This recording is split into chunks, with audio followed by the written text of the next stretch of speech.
This video will demonstrate leave it with some motion added to the object that we want the dog to ignore.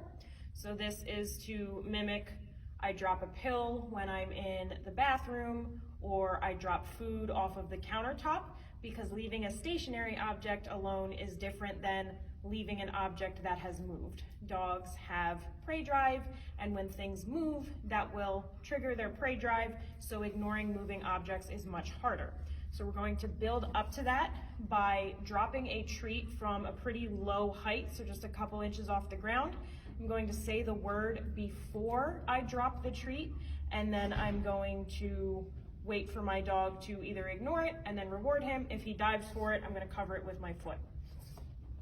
And I'm still rewarding him with my left hand, and I'm not ever giving him the object that I drop. He is not allowed to ever have that. That is the leave it object. He cannot have it. I also have my leash anchored under my foot so that if he tries to lunge for the treat, I will be able to keep him under control. So I'm going to start just a couple inches off the ground. And he's already very interested in what I've got, so I'm going to tighten up the leash even more. Leave it. So I'm not dropping the object yet because he's very interested in my hand. Leave it. I repeated myself, I shouldn't have. Yes, good boy. So I might need to do some warm-ups with stationary objects to remind my dog what I'm doing. Leave it. Yes, good boy.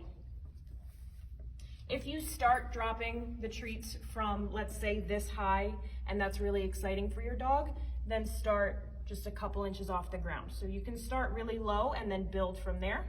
Leave it. Yes. He looked right back towards me. Leave it. Yes. Then I can add more movement to the object as I go, so I can do it from a higher height. Leave it.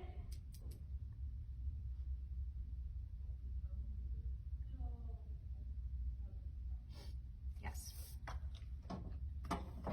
And so I can make this more complicated as I go, depending on how my dog is doing. I could toss a couple treats at once. I could sit really calmly like this, like we aren't doing anything at all, we're just sitting here, and I could just casually drop the treat to the side. I didn't give my cue that time, so I'll try that again. I'm gonna give the cue first. Leave it, because that's going to mimic a more real life situation rather than the very planned situation of I reach my hand out, I drop the object. But we want to start with those very planned exercises first, so the dog gets the hang of it, and then we can add more motion, more normality in our own behavior. And if you go forward a step and the dog is having a hard time with it, go back a step, have success at the earlier step, and then move forward again. So you just need to take your time, and it's going to be different for each dog.